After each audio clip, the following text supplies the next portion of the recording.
Serarewel. Masih bersama Jenderal Muldoko. Jenderal mohon izin, ini pertama kalinya saya ngajak bintang tamu saya duel ini. Duel ini. Tapi jelas duel catur. Kalau duel tembak beliau tentara berpengalaman, habis saya ini. Itu. Dari zaman India kuno sampai sekarang kan catur ini masih eksis ya Jenderal ya. Kenapa dulu ketika jadi tentara kok senengannya main catur Jenderal?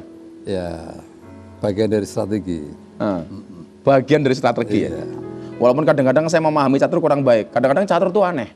Rakyat kecil kalau jalan disuruh lurus, tapi kalau makan suruh belok Jenderal. Aduh. Tapi ini dipahami sebagai strategi perang ya? Iya, dipahami seperti itu. Maka komposisinya kan kelihatan. Komposisinya jelas. Jadi kalau kita berperang itu satu mengenali komposisi, lihat ya, begitu kekuatan. Siap. Baru strukturnya gimana, struktur komandonya gimana. Gitu. Oke, Jenderal, kita mulai. Karena Jenderal idola saya, monggo pertama Jenderal. Ini tenanan tuh. Oh, tenanan Jenderal ini. Ya. Insya Allah sampai subuh baru selesai Jenderal. Aduh. Oke Jenderal. Aja serius deh ya. Kita dua langkah ada. Udah. Baru kita obrolin lanjutan lagi. Gitu ya. Siap. Oke. Jenderal ngobrol-ngobrol ini. Kemarin salah satu stafnya Pak Mul, Ali Mukhtar Ngabalin, kan sempat tersangkut dikit-dikit tuh soal Pak Edi Prabowo. Ini keterkaitannya seperti apa? Saya begini ya, beberapa hari sebelum Pak Edi ke luar, ke Amerika, ke Amerika, nelpon saya, Pak Muldoko, saya minta izin untuk Pak Ngabalin bisa saya bawa. Oh silakan, gitu. Karena Pak Ngabalin kan di apa itu? Di KKP? Ya ada jabatan di sana. Sebagai apa itu staf pembina apa gitu ya. Itu sehingga ya pergi silahkan gitu. Tapi kapasitas Pak Ngabalin ke sana sebagai organ dari KKP. Oh, kapasitasnya bukan sebagai orang KSP. Bukan orang KSP ya. Harus dibedakan jelas tuh. Siap. Ini kan sudah beberapa saat Pak Edi Prabowo sudah mengundurkan diri. Pak Mul sebagai orang terdekat Pak Jokowi, kira-kira sudah ada isu Pak siapa yang mengganti beliau? Belum lah. Jangan saya lah Pak, please jangan Pak.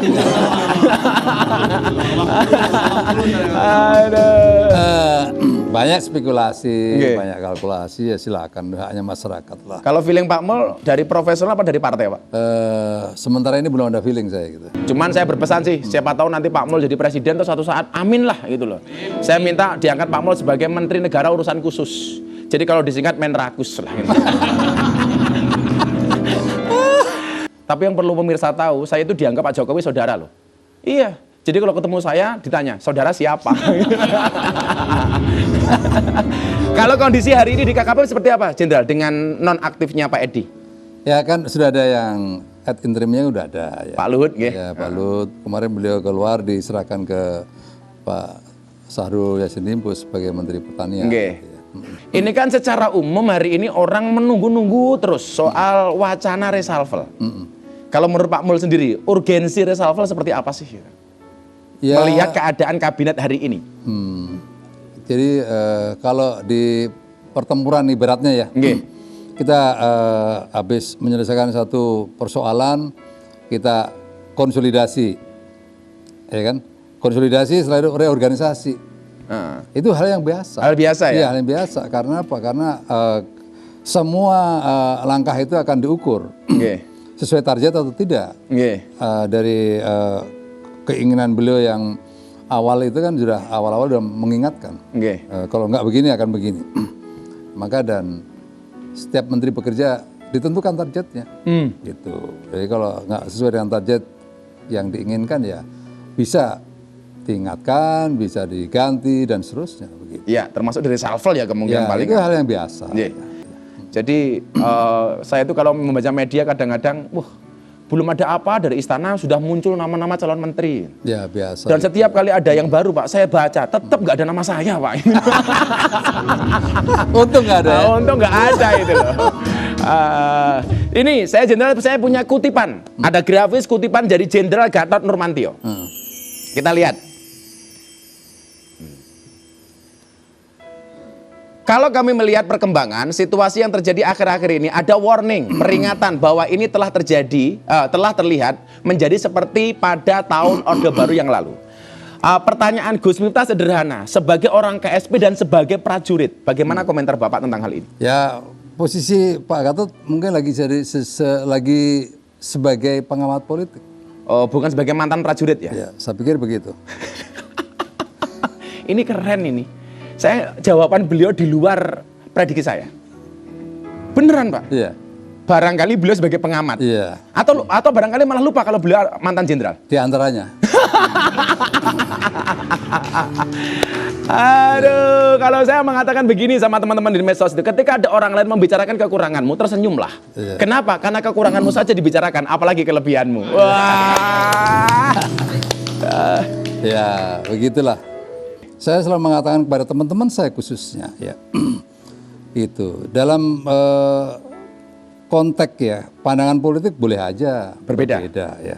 Tapi dari sisi bagaimana kita menjadi seorang yang pernah ditempa sekian lama, menjadi seorang prajurit yang kalau bicara masalah Sabta Marga dan sebuah prajurit sebagai value, itu sudah kelasnya sudah internalisasi, bukan lagi hafalan dan seterusnya, bukan. Siap. Tapi itu setiap langkah pun kita selalu ingat tentang itu. Iya. Maka dalam konteks itu janganlah kita goyang. Gitu. Siap.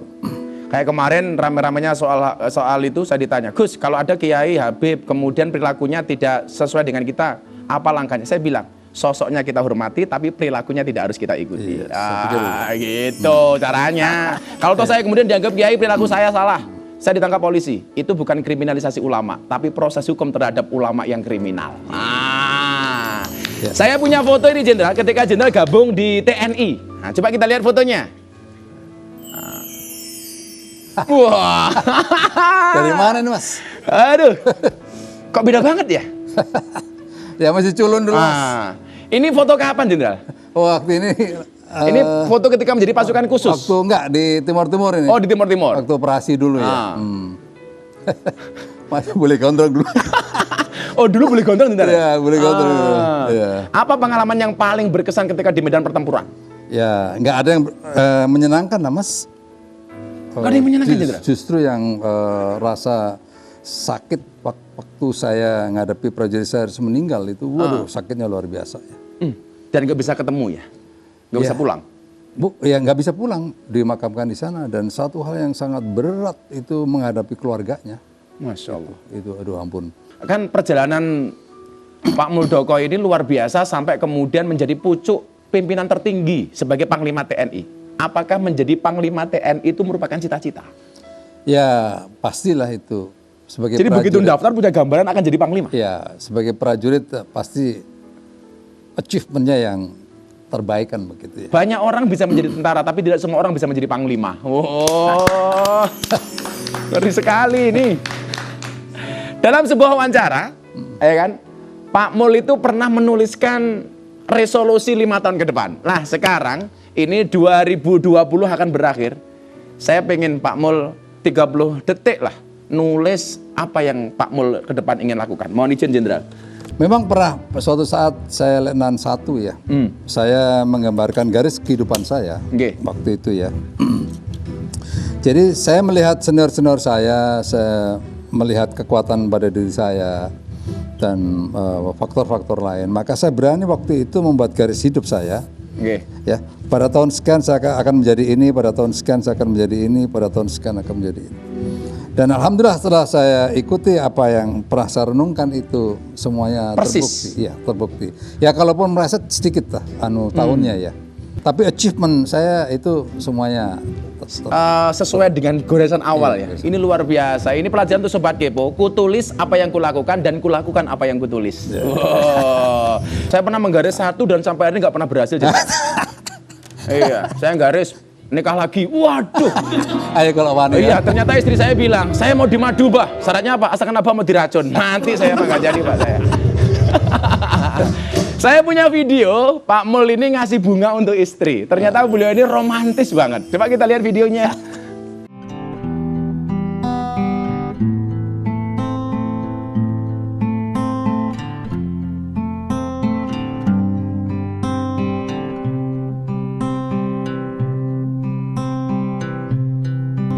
Masya Allah. Ini kalau nggak salah dalam rangka 35 tahun pernikahan. Ya, 35 pernikahan. Pak Mul itu kan romantis banget sampai menulis puisi. Memang kebiasaan Pak Mul seperti itu, nggih? Ya dulu waktu saya masih muda dulu suka iseng aja sih sebenarnya menulis puisi. Luar biasa. Saya punya quote, kenapa beliau ini sukses? Karena saya meyakini istri yang baik itu siapa? Istri yang baik adalah istri yang siap diajak menderita oleh suaminya. Tapi ingat, suami yang baik tidak akan pernah mengajak istrinya menderita. Jangan kemana-mana. Semakin menarik obrolan saya dengan Pak Mul. Kita akan kembali lagi setelah jeda iklan berikut ini.